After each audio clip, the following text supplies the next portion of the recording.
Bienvenue sur Papatriarcat. Je suis Cédric Rostin, votre hôte, et je suis ravi de vous accueillir dans ce podcast pour parler ensemble de parentalité, d'éducation, de promotion des droits de l'enfant tout en s'affranchissant du modèle patriarcal. Nous visons une société plus juste, pour toutes et tous, au travers du partage de spécialistes et aussi des vécus de nombreux parents qui cheminent. Je vous invite à nous écouter, à essayer de construire des ponts au lieu de dresser des murs, car ce n'est pas parce que nous voulons aller au même endroit que nous devons forcément prendre le même chemin, pour nous et surtout pour nos enfants.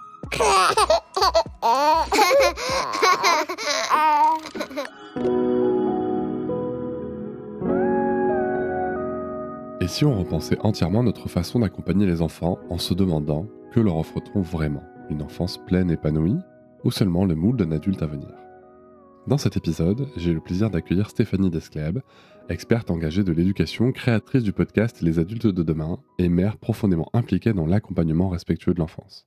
Elle a grandi enveloppée de bienveillance et d'expérimentations pédagogiques nouvelles, ayant évolué tout au long de sa scolarité dans un établissement Montessori fondé par ses parents, guidée par leur désir d'autre chose qu'un simple héritage d'autorité et de normativité. Aujourd'hui, elle fait rayonner cette réflexion à travers ses prises de parole, son livre Offrir le meilleur aux enfants et une ambition assumée, politiser la question de l'enfance pour la placer enfin au cœur de notre société. Avec Stéphanie, nous avons plongé dans de grandes interrogations. Comment repenser l'école pour sortir des schémas de performance et de compétition? Pourquoi la pédagogie Montessori est-elle bien plus qu'une méthode, mais une véritable philosophie de vie qui nourrit la liberté, l'autonomie, l'empathie et la confiance en soi des enfants? Nous avons abordé sans détour la question de l'accessibilité de ces pédagogies, des inégalités criantes du système scolaire, du triangle de l'inaction autour de la parentalité et du rôle clé des parents pour faire bouger les lignes, tout en déjouant la culpabilité qui les guette sans cesse.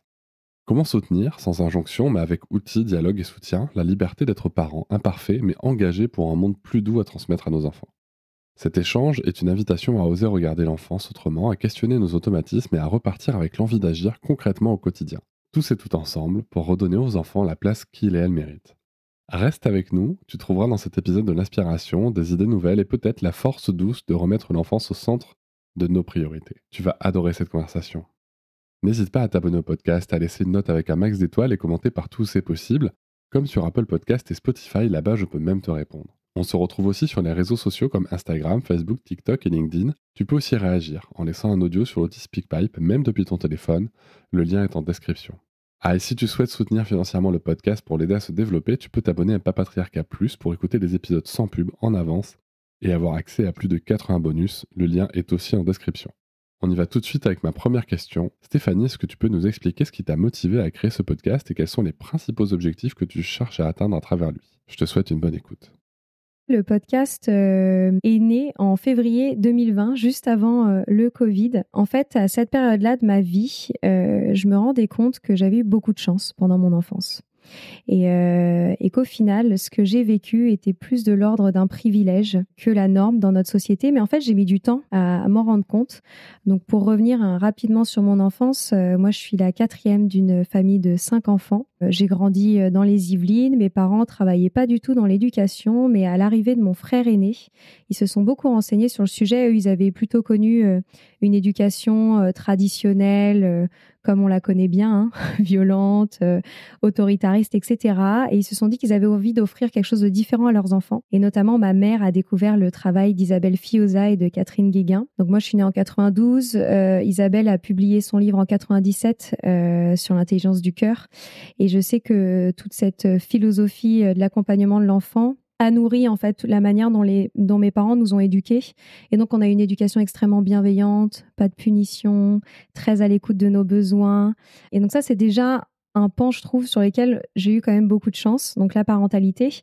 Et après, sur le côté scolaire, donc toujours dans cette réflexion et dans ce fait de se nourrir différemment sur l'éducation, mes parents sont tombés sur la pédagogie Montessori et se sont pris de passion pour cette pédagogie, plus particulièrement ma mère, et se sont dit, on offre le meilleur à nos enfants, enfin on tente de donner le meilleur à nos enfants déjà dans la sphère familiale, est-ce qu'on ne le ferait pas aussi dans la sphère scolaire?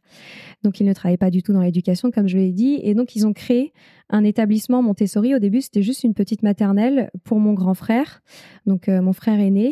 Et en fait, au fur et à mesure de l'avancement dans le temps de mon frère et dans le fait qu'il grandisse, cette maternelle est devenue une primaire, un collège et un lycée. Et donc, en fait, moi, j'ai effectué toute ma scolarité dans un établissement Montessori.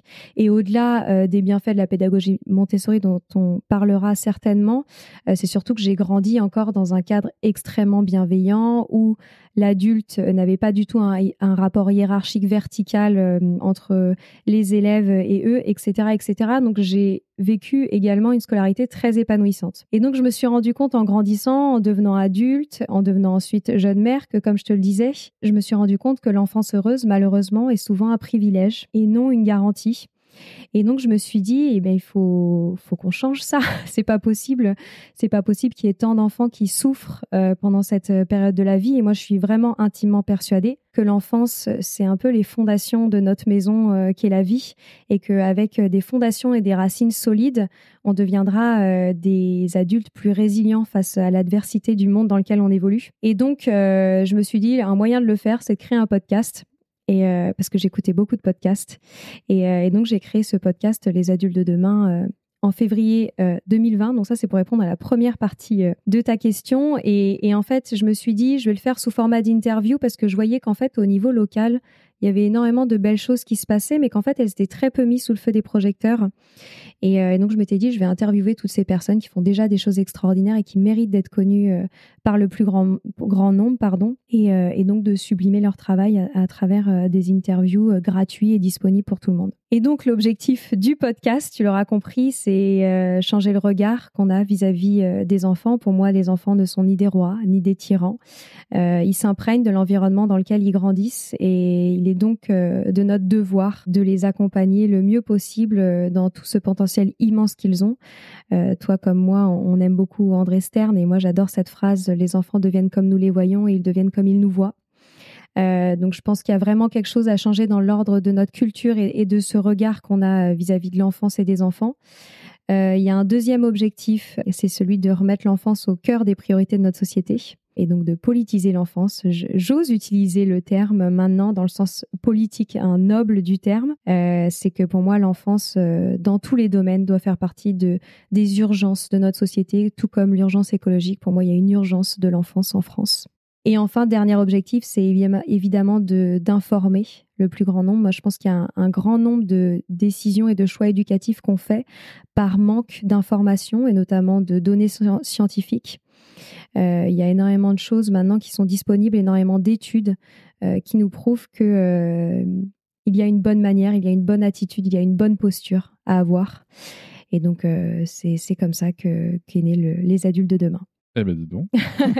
Sacré programme, hein. C'est un gros programme. Non, mais je peux que te comprendre, hein, puisqu'on poursuit un peu on poursuit beaucoup même les mêmes objectifs. Et je pense que c'est important, je pense que c'est intéressant de donner de la voix, en effet, de donner de la visibilité, de permettre aussi aux gens de développer. Moi, tu vois, c'est pour ça que j'aime bien le format podcast, parce qu'on est posé, on peut développer, c'est plutôt chouette. Alors, tu parlais de la pédagogie Montessori. On va en parler, bien sûr. Et pourquoi est-ce que tu as choisi, toi, la pédagogie Montessori comme cadre de référence dans ton approche de l'éducation ? Quelles en sont, selon toi, les principales forces pour aider les enfants à devenir des adultes épanouis ? Comme je le disais, la pédagogie Montessori a imprégné toute mon enfance et mon adolescence, puisque j'ai connu que ce format de scolarité. Et moi, ce que je te disais en off, ce qui vraiment me touche avec cette pédagogie, et tu me rejoins puisque tu as toi-même lu L'enfant de Maria Montessori, oui. Un livre qu'on devrait tous lire, c'est qu'au-delà de tout l'aspect malheureux qu'il y a eu autour du marketing et de la communication Montessori, c'est que je trouve que c'est une philosophie de vie, une philosophie de l'enfant et de l'éducation absolument formidable et universelle. Et c'est quand même dingue de se dire que cette femme qui a écrit au début du XXe siècle a donné des pistes de réflexion et surtout d'action qui sont aujourd'hui totalement encore applicables dans notre société. Je peux revenir sur un certain nombre d'entre elles, mais déjà à la base, c'est l'éducation à la paix. J'ai envie de dire, dans un monde où il y a actuellement 50% de la population qui vit sous un régime en guerre, Je pense que déjà faire de l'éducation et à la paix une priorité, c'est absolument remarquable. Maria Montessori a aussi beaucoup concentré son travail sur le développement avant tout des compétences psychosociales. Alors à l'époque, on ne parlait pas de ça, maintenant on parle beaucoup des compétences psychosociales, mais c'est vrai qu'au lieu de se concentrer sur les savoirs fondamentaux, c'est vrai qu'elle s'est beaucoup concentrée sur le capital humain et le développement de ses soft skills.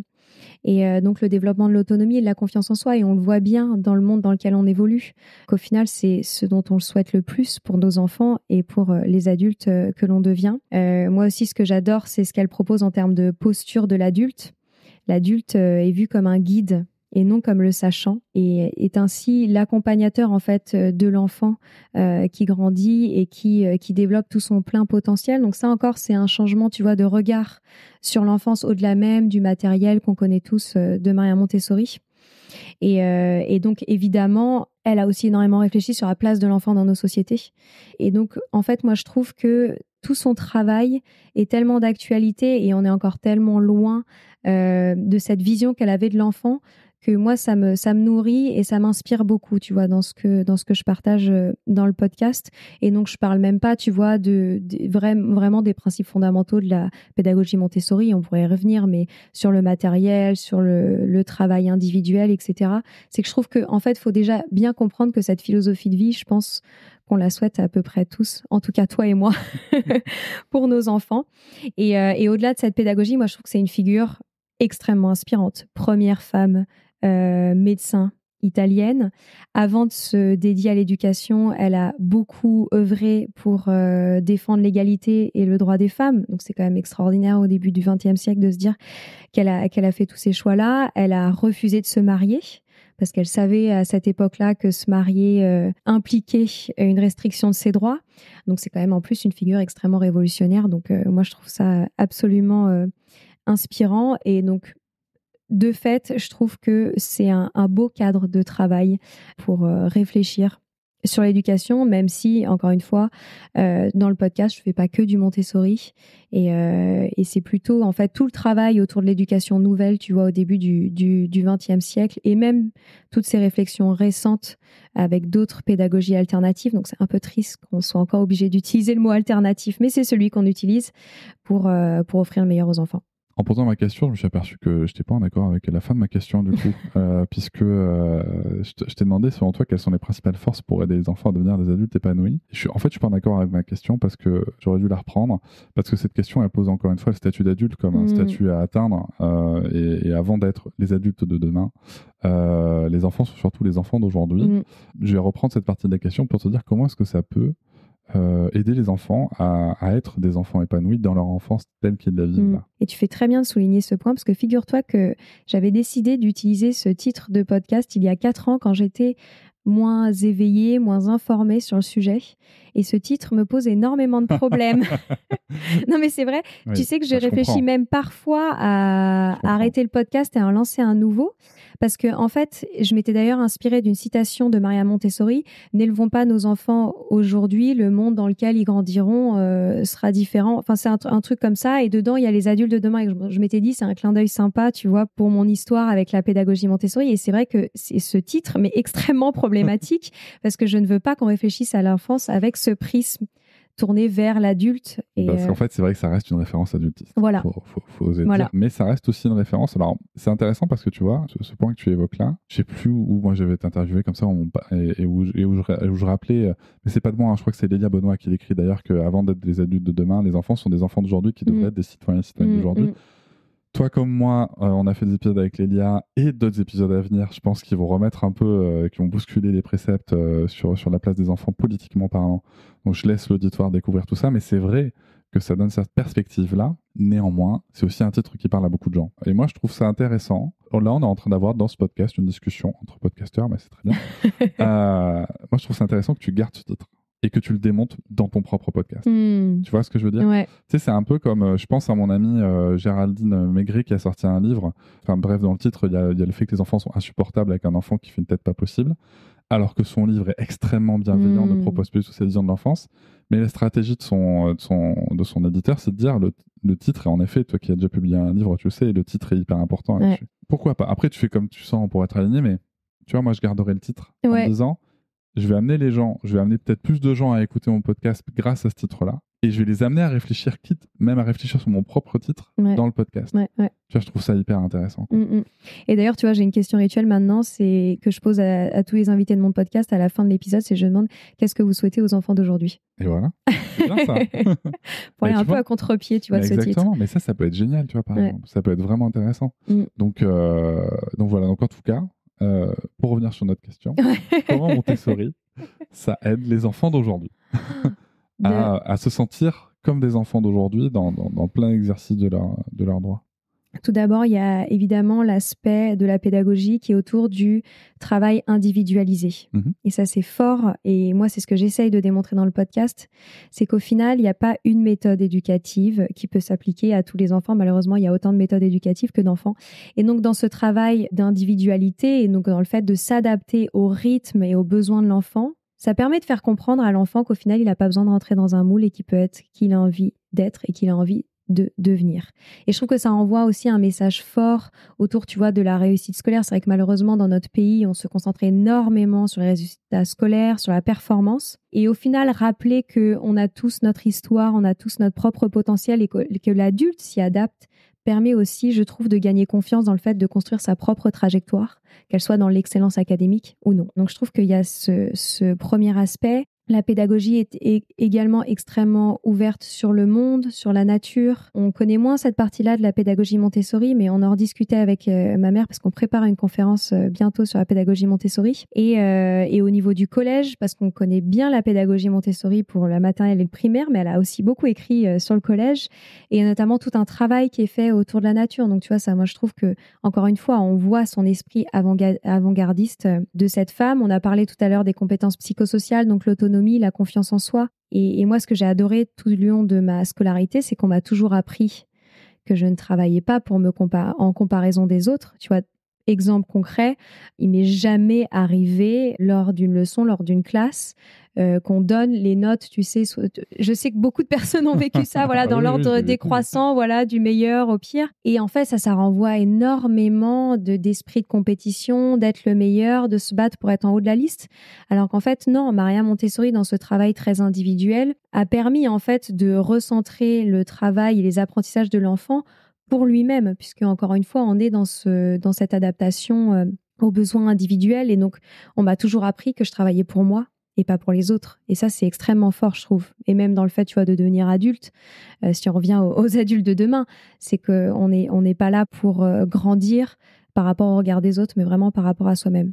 Donc, je pourrais continuer encore longtemps, mais ça me paraît des aspects essentiels. Si je comprends bien, à travers en tout cas, toi, dans ton vécu, au travers de cet apprentissage Montessori, tu as construit une estime de toi, une confiance en toi qu'on n'a pas forcément construit dans d'autres systèmes. Alors, évidemment, je ne suis pas parfaite. Non, mais bien sûr, non, mais évidemment il y a toujours des grands moments de doute. Évidemment, mais le doute, c'est très sain, mais peut-être que tu as moins peur de douter, tu vois, et de te tromper. Je ne sais pas, hein, c'est une vraie question que je te pose, du coup. Hein.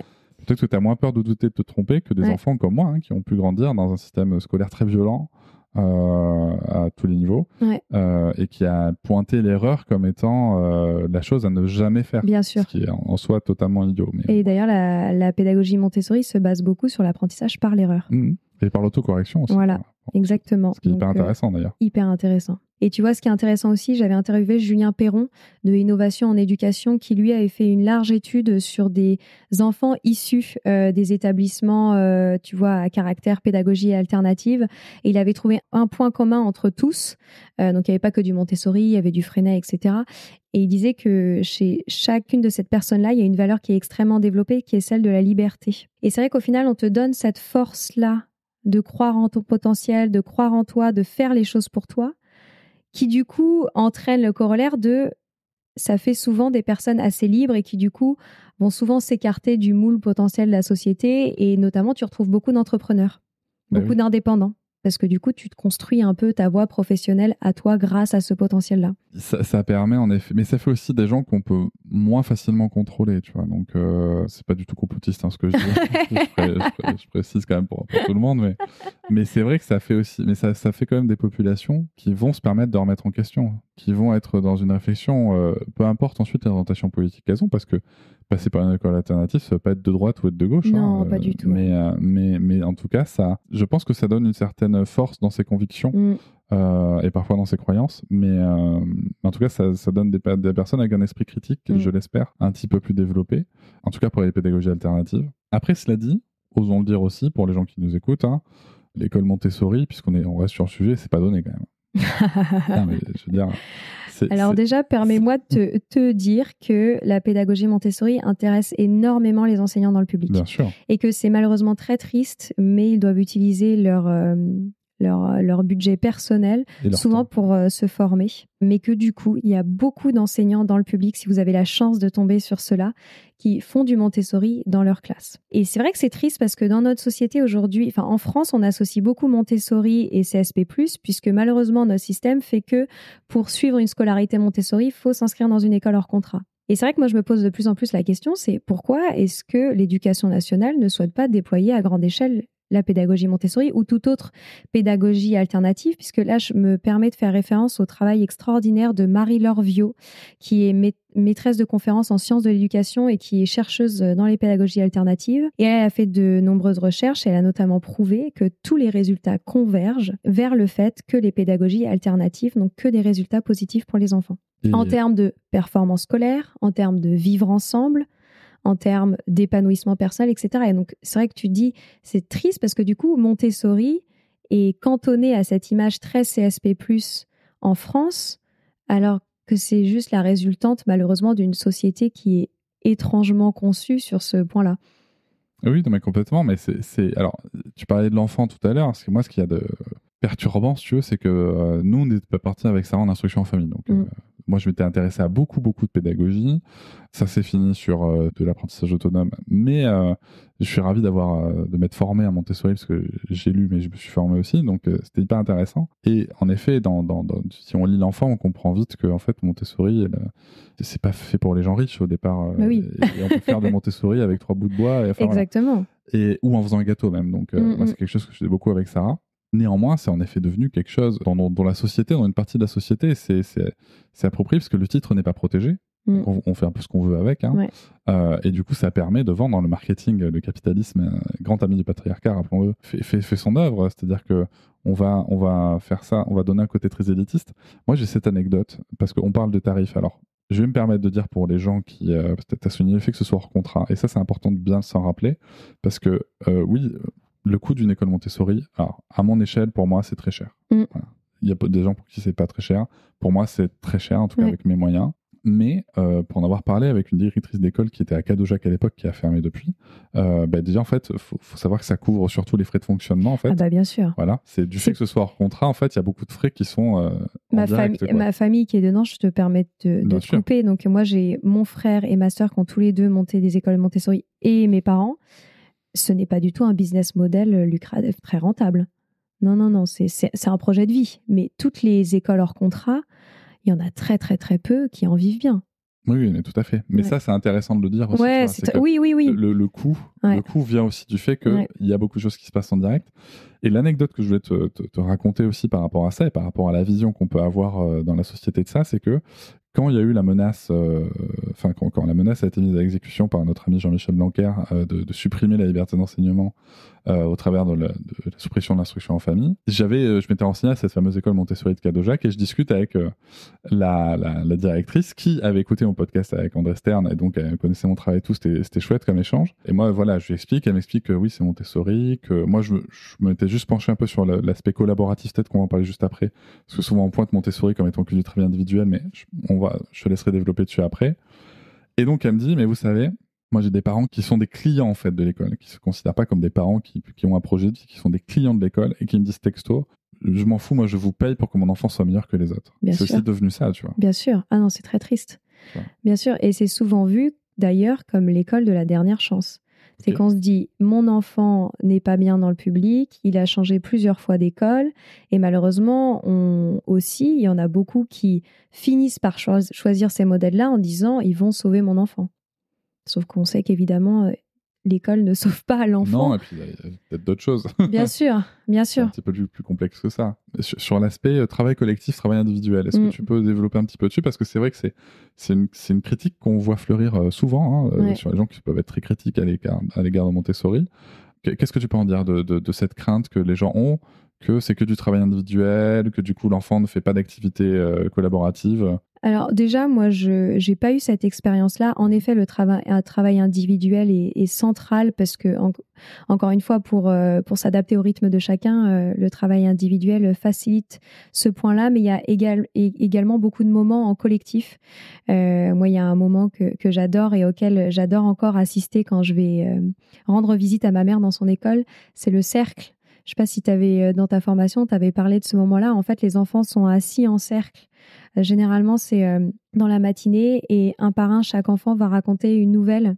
Donc, c'est hyper touchant parce que généralement, ils sont tous hyper pressés d'en parler. Ils ont un truc extraordinaire à raconter. Et du coup, ça devient en fait comme un espace de parole en fait où chacun rebondit, interagit, tu vois. Et je trouve que ça, c'est des moments en collectivité extraordinaires puisque déjà, ça permet de développer l'écoute, mais un vrai partage et une vraie empathie. Et du coup, cette coopération tous ensemble. Donc, moi, déjà, j'ai cette anecdote-là qui m'a touchée. Et après, quand même, il y a quelque chose qui est important dans Montessori, c'est le mélange des âges, donc les classes multi-âges. Donc, on n'était pas organisé une classe CP, une classe CE1, une classe CE2. Par exemple, en primaire, on était tous mélangés. Et en fait, tu te rends compte, et c'est là aussi que tu vois à quel point les enfants sont extraordinaires, c'est que en fait, les grands ont très envie d'aller aider les petits et vice-versa. Donc, il peut y avoir un moment, par exemple, où l'enseignant n'est pas disponible, il est en train de guider un autre enfant. Et donc, tu as un jeune qui va se retrouver bloqué dans un exercice, et il va solliciter, tu vois, un élève un peu plus âgé qui va venir l'aider. Donc, je trouve que de cette manière-là, on voit bien qu'au final, cette fausse croyance, en fait, elle n'a pas lieu d'être parce que on est constamment en fait en interaction avec les autres et elle se fait naturellement, tu vois. Moi, sur ce sujet-là, tu vois, ce que j'aurais à rajouter, c'est toujours d'où on regarde, d'où on fait cette critique. Parce que peut-être qu'on fait cette critique aussi dans une société où on est habitué à ce que les enfants soient en surcollectivisation. Bien sûr. C'est important de s'en rappeler. C'est hyper bien que tu le notifies. Ouais. Parce que moi, je sais que c'est une remarque que j'avais beaucoup pris en IEF, tu vois, sur le fait que la socialisation de Sarah, mais si, Sarah socialise, sauf qu'en fait, elle n'est pas en train de socialiser avec 30 enfants en même temps. Bien sûr. Et moi, tu sais, je me prends la remarque parce que j'ai fait le choix pour mon fils de ne pas le mettre en crèche. Et je me prends la remarque systématiquement. Alors que non, pas du tout. Non. Et puis il y a aussi, bon ça, on va pas rentrer dans le débat sur l'IEF, mais il y a aussi, est-ce qu'on est obligé de socialiser qu'avec des enfants? Ma fille, elle a eu des conversations formidables avec des adultes, des boulangers, mon voisin maçon. Bien sûr. Et c'est ce que l'école aujourd'hui ne permet pas, même s'il y a des initiatives intéressantes, mais voilà, est-ce qu'on s'est pas aussi habitué à cette surcollectivisation, tu vois, qu'on renchérit. Encore une fois en France, alors que tout le monde, un peu partout dans le monde, baisse les effectifs, nous on fait monter les effectifs. Et on traite mal les enseignants, mais bon, ça c'est un autre sujet. Justement, qui nous amène à ma question suivante. Toi qui as interviewé plusieurs anciens et anciennes ministres de l'Éducation, je pense notamment à Najat Vallaud-Belkacem aussi, sur l'état de l'école en France. Alors, toi qui as eu ces différents discours, c'est quoi ta vision du système éducatif actuel et comment les parents peuvent-ils aider les enfants à s'épanouir dans ce cadre? Je précise pour notre auditoire que quand on parle de système éducatif, on ne parle pas du corps enseignant. On parle d'un système. C'est petit détail pour ne pas faire d'amalgame. T'as bien raison et cette question est absolument immense, donc je vais essayer d'être synthétique. En effet, j'ai eu la chance pour mon expérience professionnelle en cette rentrée 2024 d'interviewer donc 2 ex-ministres de l'Éducation nationale, Madame la ministre Najat Vallaud-Belkacem et Monsieur le ministre Jean-Michel Blanquer. Donc cet exercice devait être neutre, donc moi je trouvais ça très intéressant, tu vois, d'un point de vue vraiment expérience journalistique et en plus j'avais jamais traité de sujet vraiment avec des politiques, donc je trouvais que c'était très enrichissant intellectuellement, peu importe mes convictions politiques. Et donc tout d'abord, pour parler de notre système éducatif, il est en crise sur absolument en fait toutes les parties prenantes du système. Rapidement, les élèves perdent de sens. Résultats scolaires en baisse. Je ne vais pas rappeler les résultats des rapports PISA. Inégalité scolaire jamais atteinte. La France est l'un des pays, parmi tous les pays de l'OCDE, dont l'écart de performance entre les élèves les plus riches et les plus défavorisés est le plus important. Je me permets de préciser sur l'inégalité que le système scolaire génère de l'inégalité. Bien sûr. C'est ça qui est dingue. Bien sûr. Ah oui, alors que c'est pas du tout la promesse. Non, c'est pas du tout la promesse. Et chez les élèves, une anxiété qui est grandissante, explosion des phobies scolaires et donc de la déscolarisation, etc. Chez les enseignants, on retrouve également cette perte de sens. Moi, ce qui me touche particulièrement, c'est le manque de valorisation du métier, qui avant était perçu comme un métier noble. Ce n'est plus du tout le cas. Il y a évidemment un vrai problème autour de la valorisation financière également, de la rémunération et de la formation aussi, et donc une pénurie immense d'enseignants en France. On compte actuellement un manque d'un enseignant en moyenne par établissement scolaire. Et des conditions de travail qui sont également très difficiles. Tu as parlé en effet des sureffectifs dans les classes, qui rend le travail extrêmement pénible aussi pour les enseignants. Il y a une crise aussi chez la communauté éducative, évidemment, qui en découle. Le travail est de moins en moins collectif au sein des établissements scolaires. Les enseignants sont de plus en plus seuls, mais également tous les autres membres de la communauté éducative. Et enfin, chez les parents, également, crise du système qui ont une perte de confiance dans le système et qui, du coup, vont souvent mettre en place des stratégies d'évitement scolaire. Donc, c'est le fait de jouer sur la carte scolaire, ce qui crée ce problème d'absence de mixité sociale dans nos établissements et ce qui crée qu'en fait, il y a 10% des établissements scolaires en France qui concentrent la majorité des élèves issus de milieux défavorisés et 10% qui concentrent la majorité des enfants favorisés, des élites, etc. Donc, on voit bien qu'il y a un immense problème de notre système éducatif qui est en crise sur absolument presque tous les pans de sa construction. Et moi, en fait, le problème que je vois, parce que c'est vrai qu'on peut se demander, on est tous au courant que notre système éducatif ne va pas. Pourquoi est-ce que ça ne change pas ? Et en interviewant ces deux ex-ministres de l'Éducation nationale, ce dont je me suis rendu compte qui est vraiment problématique, c'est en fait cette instabilité politique. C'est-à-dire qu'à partir du... Et en fait, les réformes politiques sont faites en fonction de l'agenda électoral. Donc, on va plutôt prendre des mesures de gauche parce qu'on espère que la gauche soit au pouvoir. On va plutôt prendre des mesures, comme on l'a vu récemment, plutôt proches de l'extrême droite, comme par exemple le fait de retaper du poing sur la table pour que l'autorité soit remise au premier plan dans l'éducation. On a même pensé à mettre en place des punitions pour les parents d'enfants délinquants. Enfin, on voit bien en fait que ça varie en fonction de... Rappelons aussi que la scolarisation obligatoire à 3 ans, il n'y a que 5 pays dans le monde qui le font, et les 4 autres pays sont des dictatures. Ah voilà. Je savais. Mais, non, mais c'est important de le dire. Ouais. C'est que cette mesure prise, alors que le gouvernement n'était pas encore d'extrême droite, c'est important, tu vois. Et avec, en plus, là, je voyais des réactions par rapport au plan maternel. Au moment où on enregistre, le 23 octobre, il y a un plan maternel qui parle d'intégrer les savoirs fondamentaux dès 3 ans, etc. Donc, on parle de lecture et écriture. Alors, ma foi, si l'enfant a envie de le faire, c'est toujours pareil, on va l'empêcher, ça sert à rien. Mais rappelons quand même aussi que, là, encore une fois, la France prend le contre-pied de tout ce que font les autres et qui marche bien. C'est-à-dire, en fait, avant 6-7 ans, tout ce qui est formation verticale, instruction, on va dire, très formalisée, on s'en fout, en fait. L'enfant, il joue, il socialise, il développe ses compétences psychosociales, il fait du sport, il développe la culture. J'étais à un congrès neurosciences éducation à l'UNESCO il n'y a pas longtemps. Et encore une fois, dans le monde entier, les voix sont unanimes en disant ce qui est important là, dans les premières années jusqu'à 6-7 ans, c'est la relation à l'autre, l'estime de soi, la confiance en soi et la culture. Et nous, on fait tout le contraire. Non, mais enfin, tu vois, c'est lunaire, quoi. Bah ouais, et donc, en effet, c'est que tu vois qu'en fait, ces réformes évoluent en fonction de l'agenda politique. Et tu vois, par exemple, pour en revenir à Jean-Michel Blanquer, on a souvent critiqué cet homme par l'aspect trop réformiste qu'il avait, le fait de faire beaucoup de réformes. Alors, il y en a énormément sur lesquelles on pourrait débattre, mais par exemple, il y en a une qui est intéressante, c'est la réforme du lycée. Les lycéens, aujourd'hui, sont très heureux de cette réforme. Mais elle a été très mal vécue dans sa mise en place parce qu'elle a été en fait modifiée. Le lycée et le baccalauréat ont été modifiés de manière extrêmement rapide, sans formation des enseignants, comme d'habitude, j'ai envie de dire. Mais parce qu'il y a cet agenda politique, au bout de 5 ans de son mandat, alors lui, pour le coup, c'est le ministre de l'Éducation nationale qui a eu le plus long mandat sous la Ve République, c'est qu'en fait, il y a un peu cette obligation de passer vite des réformes et en même temps de venir séduire l'électorat. Et c'est extrêmement problématique parce que tu vois, la Finlande, par exemple, se sont mis d'accord sur un consensus politique, se sont dit l'éducation, le système scolaire, peu importe nos orientations politiques, on collabore tous ensemble et on se met d'accord sur une feuille de route à long terme, 5, 10, 15 ans.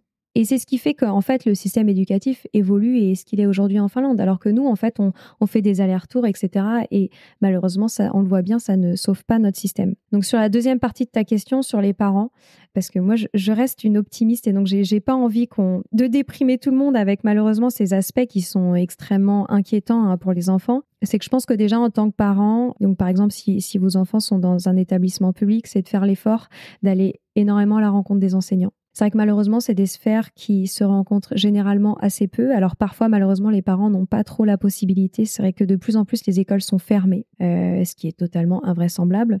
Mais d'être dans ce rapport de proximité avec les enseignants et de montrer aussi que lorsque vous avez confiance en eux, de leur prouver que vous leur offrez cette confiance et que vous vous intéressez à leur travail.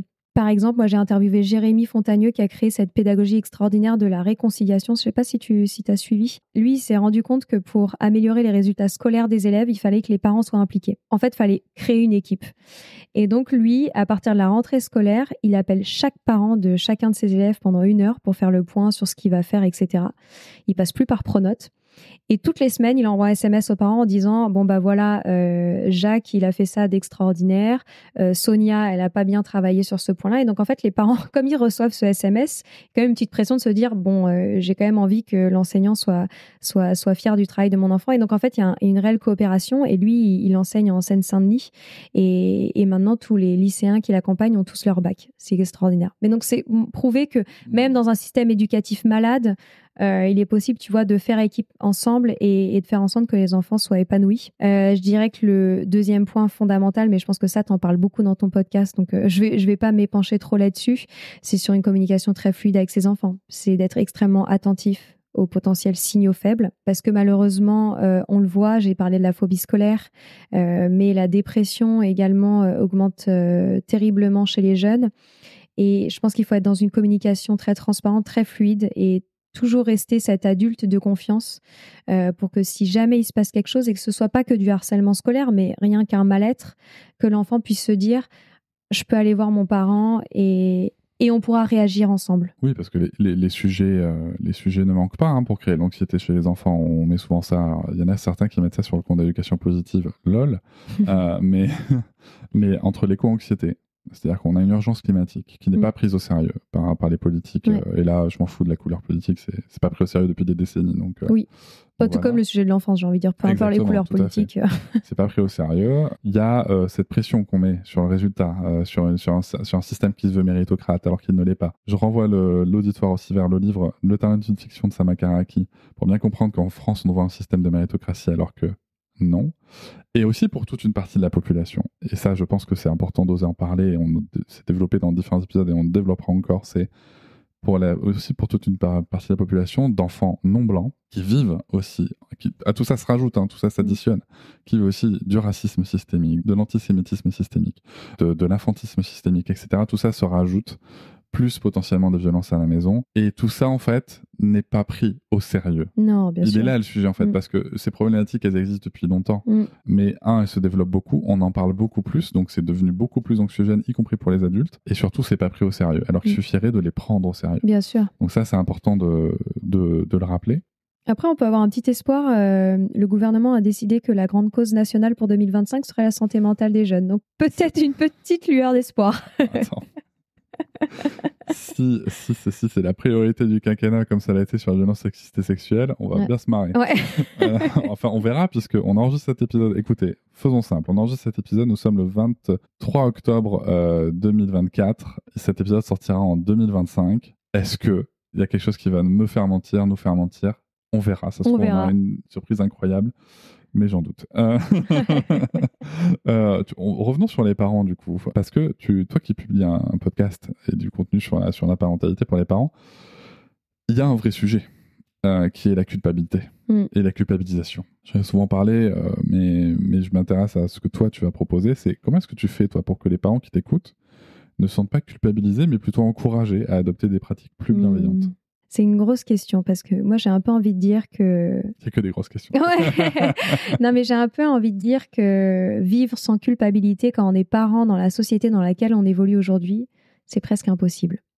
Donc, je pense que déjà, faut pas se sentir mal de culpabiliser, il faut plutôt accueillir cette émotion qui de fait est un peu une résultante de notre société qui tourne pas très rond, notamment pour s'occuper des enfants. Quand on pense notamment à la durée des congés parentaux, de fait, retourner au travail nous fera culpabiliser puisque de fait, c'est pas naturel d'être séparés aussitôt de nos enfants et ne parlons même pas de la place du père. Et pour ne faire culpabiliser personne, rappelons que si vous vous sentez heureuse ou heureux de retourner au travail même après 2 mois, vous avez aussi le droit. Exactement. Parce qu'on est obligé en fait de préciser ça tout le temps. Bien sûr. Préciser, c'est ça qui est à la fois fou et à la fois normal. Ouais. Donc j'ai envie de dire ça. Il y a un livre que j'ai très envie de lire, je ne sais pas si tu l'as lu, de Mona Chollet, qui s'appelle Résister à la culpabilisation. Je l'ai écouté dans le podcast de Lorraine Bastide il n'y a pas très longtemps et elle parle de ça. Donc j'ai envie de dire, il faut lire cet essai parce que généralement tout ce que écrit Mona Chollet, c'est absolument passionnant, juste et magnifiquement bien écrit. Elle parle des travaux de Marion Querc dedans, je ne sais pas si tu sais. Ah ouais, je sais qu'elle parle de l'enfance et j'ai adoré ce qu'elle a dit dans son podcast avec Lorraine Bastide. Je ne sais pas si tu l'as écouté sur l'enfance. Je me suis dit, non seulement j'adorais ce qu'elle écrivait déjà avant, mais alors en plus, elle a une vision de l'enfance qui est totalement alignée avec celle que j'ai. Oui, mais donc, c'est important. Mais c'est bien parce que, tu vois, quand Mona Chollet parle de ça dans son livre, ça montre aussi que ça infuse. Bien sûr. Tu vois, que le travail de Marion, je suis très content que Marion soit citée, parce que son travail est important, que le travail de Marion infuse, tu vois, y compris dans le mouvement féministe. Y compris, oui. Et ça, c'est important. Et Mona Chollet n'a pas d'enfant, donc c'est prouvé aussi que, en fait, ça infuse. Comme quoi. Voilà, comme quoi. Mais certains diront que c'est aussi plus facile. C'est plus facile de dire parler comment se comporter avec des enfants quand t'es pas confronté à ce que ça éveille chez toi avec ton propre enfant, parce que le challenge est quand même assez différent, émotionnellement parlant. Après, elle vit la culpabilisation de ne pas avoir d'enfant. Bien sûr, mais non, mais c'est ça qui est hyper intéressant. C'est, enfin, je te laisserai lire son livre, je ne veux pas spoiler. Mais, tu l'as lu? Oui, mais c'est ça qui est intéressant. C'est de voir que quoi faire avec cette culpabilité, et surtout quelle est la différence entre culpabilisation et culpabilité. Exactement. Bon, bref, je vous laisse découvrir. Et donc moi, après, dans les interviews, ce que je fais, c'est que je fais de moins en moins de contenu très boîte à outils de comment éduquer son enfant parfaitement, parce que j'y crois de moins en moins. Je fais plutôt intervenir des personnalités qui ont des discours assez optimistes, qui offrent, comme je te le disais, un changement de regard et qui mettent le parent dans cette posture que de toute façon, on essaye de faire de son mieux, que notre société, malheureusement, nous met surtout des bâtons dans les roues pour s'occuper normalement, en fait, de nos enfants. Et donc, j'essaye, voilà, dans la manière dont j'aborde les sujets, de montrer aussi qu'on vient piocher un peu là où ça nous inspire, là où notre famille est, pour au final offrir le meilleur à nos enfants. Même si, évidemment, je pense qu'il y a des sujets sur lesquels il faut être intransigeant. Je le maintiens. Comme la violence. Moi, je pense... Alors, moi, j'aime beaucoup le discours d'Héloïse Jugnat à ce sujet. C'est qu'il est possible à des moments qu'il y ait des excès, qu'une émotion n'arrive pas à la gérer et qu'il y a un geste qu'on regrette ensuite, qu'on est vis-à-vis de notre enfant. Évidemment, ça arrive. Mais je pense juste que faire de la violence une méthode éducative, c'est pour moi impossible, et ça, je serai toujours intransigeante dessus. Il y a autre chose sur lequel je suis assez intransigeante, je dois te le dire, c'est les écrans, notamment pour les jeunes enfants. Là, quand j'ai lu l'étude qui a été publiée, donc il y a une semaine, tu vois, début octobre 2024, sur le temps d'écran moyen des enfants entre 0 et 2 ans, qui a été publiée par Ensemble pour la petite enfance, qui est de plus de 2 heures. Ah, c'est 3 heures, elle est brouette, ouais. C'est 3h11, un truc comme ça. Ça, je comprends pas. Et ça, tu vois, moi, c'est pareil, c'est quelque chose où je trouve quand même qu'il faut se rendre compte que on a un rôle en tant que parent très exigeant. Et ça nous demande quand même une certaine rigueur. Et je peux comprendre que notre société facilite pas toujours la façon de s'occuper de manière optimale des enfants. Mais sur les écrans, moi, je vois les dégâts que ça cause. Le sujet aussi, si tu veux, c'est... Alors, j'ai pas lu le détail de cette étude, donc je vais pas essayer de pas dire de bêtises, mais... Encore une fois aussi, c'est comment ces messages arrivent à tous les parents. Est-ce que ces messages arrivent à tous les parents ? Bien sûr. Je pense que ça serait aussi intéressant, donc je ne sais pas si c'est le cas dans l'étude, je l'ai pas lu en détail, si il y a une différenciation par niveau de vie et classe sociale. Ça aussi, c'est important. Et aussi, encore une fois, au-delà de la classe sociale, c'est, si on veut politiser le débat, c'est est-ce qu'on donne à tous les parents les mêmes chances que leurs enfants ne soient pas devant les écrans. Bien sûr. Ce que je veux dire, c'est quand tu es maman solo, Bien sûr. que t'as pas d'aide de mode de garde, que tu as 3 enfants et qu'à un moment, tu vois, tu mets le grand ou tu mets même le petit devant un écran parce qu'il faut s'occuper des autres, que tu cours entre de plusieurs travails par exemple, ou que tu as des horaires très atypiques.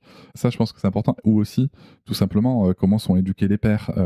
Bien sûr. Tu sais, moi, j'ai cette anecdote d'un couple d'amis. Leur rituel, c'était que le samedi matin, la maman dormait et le père s'occupait de l'enfant. Et donc, du coup, le père s'occupait de l'enfant en lui mettant des dessins animés de 8h à midi et lui, il jouait à un jeu vidéo à côté, quoi. Ça recoupe aussi, si tu veux, tout un pan, mais c'est ce que tu évoquais, de la société qui vient nous chercher sur plein de sujets de sociologie et qui rend le problème si complexe. C'est pas juste ne mettez pas vos enfants devant les écrans, tu vois. Mais c'est juste que quand tu rentres dans des moyennes, parce que maintenant je m'en souviens du chiffre, c'est 3h11 par jour.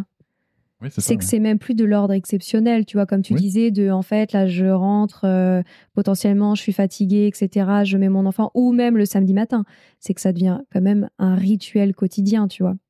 Mais encore une fois, moi, je jette pas tant la pierre aux parents, puisque là, je pense qu'on vit réellement une crise sanitaire.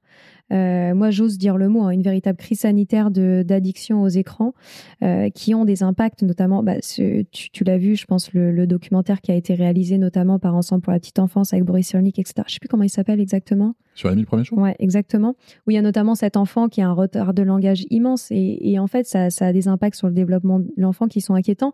Et encore une fois, là, il y a un réel problème politique, c'est que Emmanuel Macron avait constitué une commission justement d'experts sur ce sujet.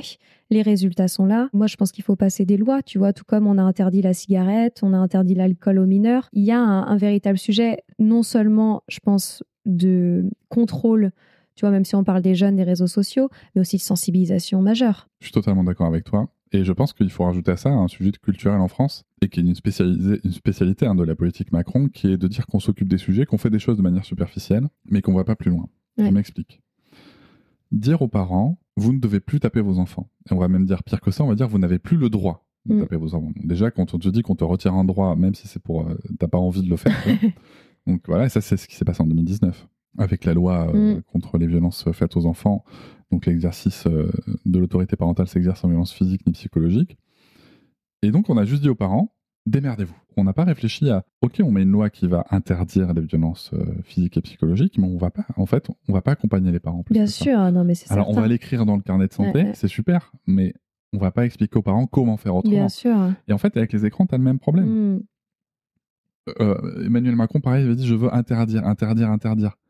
Mais c'est bien mignon d'interdire. Mais comme avec les enfants, on voit bien qu'interdire, ça marche pas si on n'explique pas comment faire autrement. Non. Et au-delà des enfants, l'humain ne fonctionne pas comme ça. En entreprise, moi qui ai plus de 17 ans d'expérience en entreprise, il suffit pas d'interdire si on donne pas les compétences et l'accompagnement pour faire autrement. Bien sûr, t'as raison. Il suffit pas, même dans les écoles, tu vois, de dire à des profs, ne punissez pas les enfants si on les forme pas à faire autrement, etc., etc. Et en France, tu vois, sur les écrans, ça, la politique si le politique s'en saisit, ce qui va se passer, c'est qu'on va nous pondre une nouvelle loi pour interdire.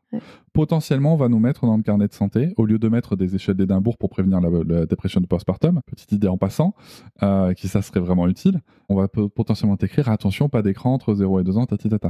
Oui, mais comment on fait en fait ? Parce que les parents qui le font, ils le font pas en se disant, je vais pourrir le développement de mon enfant en le mettant devant un écran. Évidemment. Non mais je grossis très. Bien sûr, non mais t'as raison de le dire. Ils le font parce qu'ils savent pas faire autrement ou parce qu'ils ne voient pas d'autres choix possibles. Et c'est là-dessus qu'on n'agit pas en fait. C'est là-dessus on n'agit pas et en plus ce qui est triste c'est qu'il y a quand même énormément d'associations qui le font très bien. À la limite si on se disait, tu vois, la fonction de public ne sait pas le faire, mais on pourrait en fait renforcer les moyens, tu vois, auprès de toutes les associations qui ont déjà tout ce contenu préparé pour bien accompagner les parents. Oui, parce que ça existe et ça se trouve même de manière gratuite sur Internet. Bien sûr. Il n'y a pas de sujet. Il y a aussi des solutions alternatives qui peuvent exister. Les podcasts pour enfants se développent beaucoup aussi. Ça, c'est intéressant. Je sais que moi, ma fille, elle adore écouter les bestioles, par exemple. Tu vois. Ça, c'est vraiment son truc, les bestioles. Donc voilà. Mais encore une fois, nous, on le sait parce qu'on fait des choses sur le sujet, tu vois. Comment ils font, les parents comment est-ce que cette information leur arrive ? Donc là aussi, tu vois, est-ce qu'il n'y a pas un sujet politique de préparation à la parentalité qui peuvent peut-être passer d'ailleurs par les pères, plus spécifiquement, dans le modèle hétérosexuel, j'entends, mais les pères et les coparents, c'est pas pris. Le sujet n'est pas pris au sérieux. Bah non, quand on voit, j'en parlais avec Isabelle Fioza dans un épisode qu'on a enregistré ensemble. Je disais, je trouve ça dingue que l'accouchement, je pense qu'on a 6 cours remboursés par la Sécu avec la sage-femme pour se préparer à l'accouchement. Et tu dis qu'une fois que ton enfant est né, T'as le droit à combien de cours de préparation à l'éducation? Mais il n'y en a pas. Et tu vois, moi, il me tarde de voir là-dessus. Et ça, c'est que pour les mères en plus. Ouais. Tu vois, en plus, dans le modèle hétérosexuel. Ouais, moi, c'est vrai que mon compagnon est toujours venu. Donc, c'est vrai que je n'ai pas en tête que. Moi aussi, j'ai pu le faire pour Sarah. Mais c'était, encore une fois, moi, j'étais cadre, autonome. Donc, je décidais un petit peu de mon planning. Je décidais souvent de mes jours de repos, etc. Ouais. Tu vois, j'avais des RTT, j'avais des choses à poser. Bien sûr. J'étais dans un grand groupe qui est Fnac Darty avec beaucoup d'avantages sociaux. Moi, mon voisin maçon, il peut pas faire ça, hein, tu vois. En fait, ça englobe tout ça. Ouais. Souvent, moi, ce que je dis, si tu veux, c'est que, comme pour les droits de l'enfant, l'État se décharge sur l'individuel. Ouais. Je sais pas si tu as déjà fait gaffe à ça, mais tu vois, sur les droits de l'enfant, dans la CIDE, il y a écrit les États parties s'engagent à. Les États parties assurent que. Tu vois. Par exemple, les États parties s'assurent que l'article 19, pas de violence envers les enfants, soit respecté. Et l'État français, il a transformé ça en quoi? Les parents, sans se soucier des moyens qu'on donne aux parents. Il transfère sa responsabilité sur le peuple et sur l'individuel. Donc, c'est pas pris au sérieux. C'est juste que, comme en effet, on voit que les politiques en ce moment en France, c'est quand même très compliqué comme sujet et l'enfance n'est pas du tout pris en compte, etc. Je trouve qu'il faut faire attention. Je fais un peu le parallèle avec l'écologie, tu sais, sur ce triangle de l'inaction. C'est qu'en fait, l'État ne prend pas le sujet, l'entreprise ne le prend pas, les individuels, et en fait, tout le monde se renvoie la balle. C'est un tel. Et je trouve qu'en fait, sur la parentalité, sur l'accompagnement des enfants, c'est pour ça que je parlais d'exigence et de rigueur, c'est que et ça ne demande pas d'avoir fait 1 milliard de formations, tu vois, mais je pense qu'en tant que parent, comme on voit que la société nous accompagne pas bien là-dessus, notamment les politiques, c'est que je pense qu'il est important de s'informer. Ça ne demande pas énormément de temps, mais en effet, ça demande accès à ces ressources. Mais tu vois, par exemple, l'étude 3h11 quotidienne devant un écran, qui le sait? Mais oui, non, c'est clair. Moi, autour de moi, si je pose la question aux dizaines de parents que je connais, que je côtoie dans la vie de tous les jours, ou à l'école, qui le sait? Ah non, personne. Et rien que ça, c'est un sujet. Les médias ont leur rôle à jouer aussi. Comment ça se fait, exactement, comment ça se fait que ne serait-ce que dans le service public, il n'y ait pas eu une semaine de thématique sur, il y a eu ce constat qui a été fait, comment accompagner différemment les enfants, les parents, comment est-ce que, entre parents, tu vois, une série d'émissions, comment est-ce qu'entre parents on peut en parler pour que les parents en connaissance du sujet puissent transmettre aux parents non en connaissance du sujet, justement, tu vois, pour casser ce triangle de l'inaction. Comment ça se fait, tu vois? Ça se fait parce que, comme tu l'as très justement dit, en fait, le sujet n'est pas pris, enfin, en tout cas de l'enfance, ce sujet n'est pas pris au sérieux. Donc bon, on va voir ce que ça donnera, mais oui. On a fait un gros détour, mais important. Non, mais pour synthétiser quand même pour tout le monde, c'est que, comme tu l'as très justement rappelé, il y a différents champs d'action, mais le piège dans lequel il faut jamais qu'on tombe, et c'est pas ton cas, hein, c'est de se dire que un seul par rapport au triangle de l'inaction, un seul des points de triangle suffit à faire changer les choses. C'est sûr. Non, il faut qu'on réussisse à faire bouger les choses efficacement, et pour ça, il faut s'organiser. Et ce qu'on peut faire, nous, en tant que population, c'est en effet que ça devienne une exigence de société. Et pour que ça devienne une exigence de société, moi, ce que je dis souvent, c'est qu'il faut que ça devienne politique. Comme tu l'as très justement dit, les gens veulent être réélus, les politiques, leur seul objectif, c'est d'être réélus, hein, dans leur immense majorité.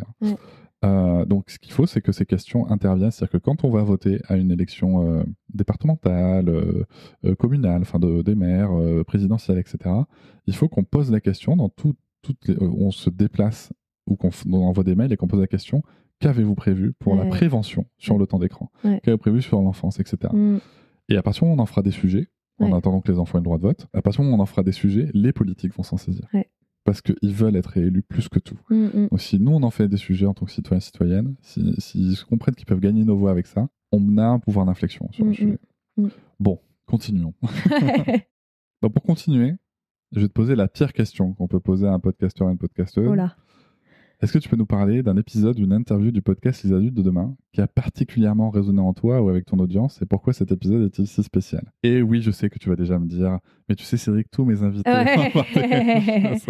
J'ai surtout bien réfléchi. Il y en a quand même une qui m'a beaucoup marquée, c'est l'interview de Boris Cyrulnik. Boris Cyrulnik, pour moi, ça reste quand même une figure incontournable de l'enfance, et c'était assez inespéré pour moi de l'interviewer.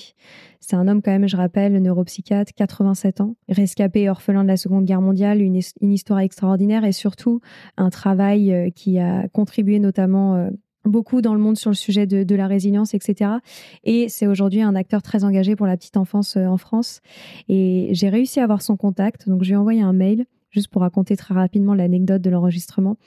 Et il m'a tout de suite répondu très gentiment. Il m'a invité chez lui à Sète, une petite maison en bord de mer. Donc j'ai pris mon train. J'avais évidemment préparé mon interview comme jamais parce que ça reste pour moi quelqu'un d'extrêmement impressionnant, notamment dans l'exercice intellectuel. Je ne sais pas si tu as déjà lu des livres de Boris Cyrulnik, mais parfois, faut un peu s'accrocher. C'est pas super accessible à tous. Voilà, c'est pas toujours... Et pourtant, quand tu échanges avec lui, c'est impressionnant à quel point il est accessible et surtout humble. Moi, c'est ce qui m'a marqué. Et dans l'épisode, on est évidemment revenu sur la théorie de l'attachement. Je ne vais pas revenir là-dessus, mais sur aussi l'importance de la sécurité affective. Et moi, ce que j'aime beaucoup, il parle beaucoup de l'importance de créer un village autour notamment des mères, puisque lui, il dit quand même que souvent, la mère est la figure principale d'attachement des enfants et que malheureusement, souvent, elle est en insécurité affective et que malheureusement, du coup, les enfants ne construisent pas toute cette sécurité affective dont ils ont besoin. Et j'ai trouvé que ses propos étaient remarquables. Donc, Boris Cyrulnik sur la petite enfance. À retrouver dans ton podcast. Voilà.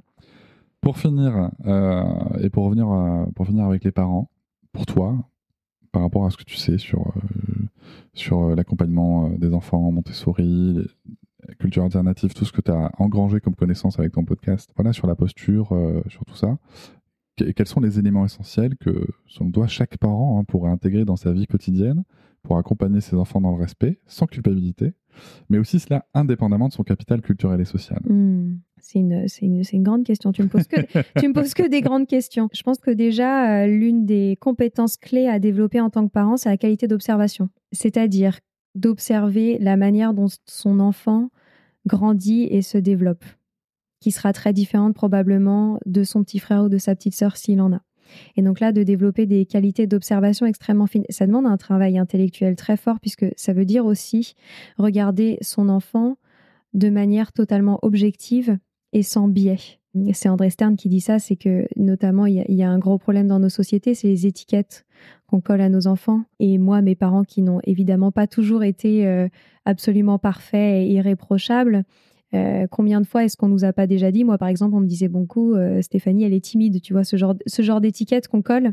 Et je pense que ça, il faut faire très attention parce que c'est ce qui enferme déjà les enfants dans certaines cases. Et je trouve donc dans la manière de les accompagner, essayer, mais c'est un exercice intellectuel super difficile. Combien de fois est-ce qu'on a envie de se dire, toi, je suppose que tu dois avoir la même chose avec Lucas, mais où tu dois te dire parfois, tiens, il est très comme ça, il est très comme ci, alors qu'en fait, il faut tenter le plus possible de moins les enfermer dans des cases pour développer tout leur potentiel. Je pense que ce qui est important, et ça je le rabâche toujours, c'est important de s'informer. Donc déjà, si vous êtes en train de nous écouter, je pense que vous faites déjà partie de ces personnes qui essayent de déconstruire tout ce qu'ils connaissent en termes d'enfance, parce que malheureusement, notre société, on l'a dit, partage beaucoup de fausses croyances autour de l'enfance, beaucoup de stéréotypes, beaucoup de discrimination, etc. Et donc, je pense qu'il y a aussi un gros travail personnel à faire sur sa propre enfance. Je pense que c'est important de guérir les blessures de l'enfance, même si je ne sais pas si un jour on les guérit totalement. Si, totalement. Si.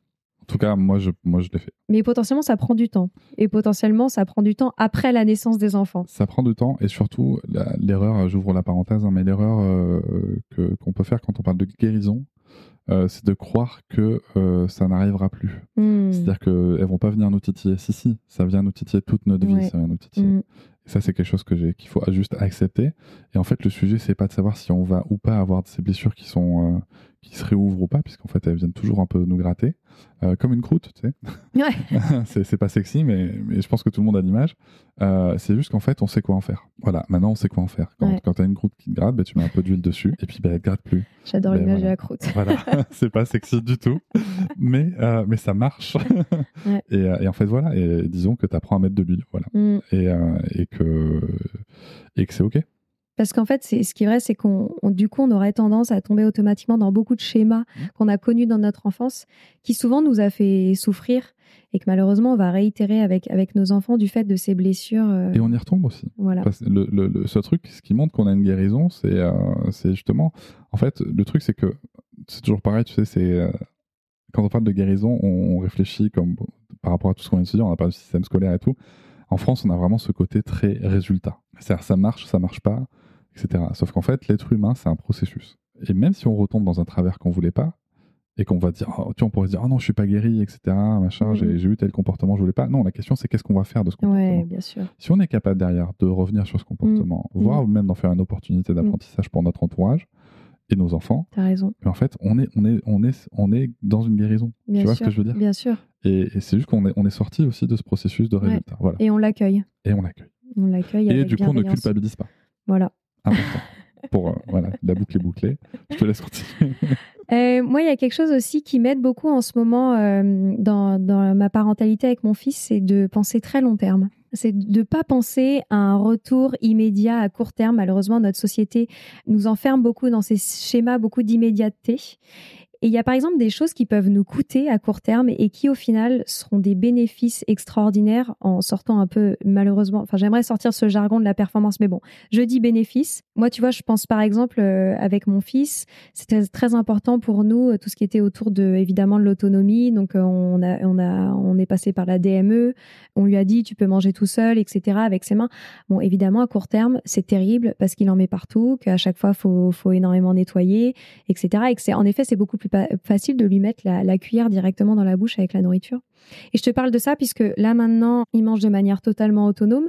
Tu vois, hier soir, je l'ai laissé à sa chaise, je lui ai préparé une assiette de légumes et il avait une petite fourchette et il mangeait tout seul, tu vois. Et je me disais, c'est dingue parce qu'en fait, pendant ces nombreux mois, beaucoup de personnes nous ont regardé en nous disant « Non, mais vous prenez trop la tête avec vos histoires de DME, de machin. » Et en fait, maintenant, quand il mange, je peux faire... C'est tout bête comme exemple, mais je peux faire autre chose ou tu vois, sans nécessairement être totalement dans une optimisation de mon temps. Mais quand tu vois, on a besoin de faire autre chose en même temps et lui-même est très, très heureux, tu vois, de cette autonomie qu'on lui offre. Mais ça marche aussi avec l'autorégulation émotionnelle. Voilà. Moi, alors, là, c'est un exemple personnel que je prends, bien sûr, mais il y en a pléthore, des exemples sur l'alphabétisation. Quand on a eu une alphabétisation émotionnelle, moi, Sarah, tu vois, qui a 6 ans et demi même, quasiment, pendant des années même, tu vas galérer à accompagner les crises, cela. En fait, tu vois, à 6 ans, et même un petit peu avant, elle s'autorégule vachement bien maintenant. Elle va poser des mots sur ses émotions. Elle va développer des stratégies. De temps en temps, elle a besoin de moi et c'est très bien. Elle est de sa maman et c'est très bien. Mais elle va développer des stratégies autonomes pour s'autoréguler et gérer son émotion, qu'elle soit positive ou négative, ou plutôt agréable ou désagréable. Mais oui, en effet, je te rejoins. C'est un marathon. Voilà. Et c'est un changement de mindset. C'est de se dire, en effet, c'est dur à l'instant T, mais vraiment plus tard, ce sera extraordinaire. Et moi, je le vois déjà à l'âge bébé. Mais il faut être prêt à faire ces efforts. Et je pense que du coup, ce qui est important aussi, c'est de cultiver toutes ces autres activités qui nourrissent notre énergie, tu vois, en dehors de la parentalité, qui nous permet potentiellement, tu vois, face à ces moments qui peuvent être difficiles en termes de parentalité, d'être armé et de garder confiance dans son projet éducatif. Merci beaucoup, Stéphanie. Merci, Cédric. Je vous remercie de m'avoir écouté. Je vous invite à vous abonner au podcast sur votre plateforme préférée et à me retrouver sur Instagram, TikTok, Facebook et sur le blog papatriarca.fr. À bientôt.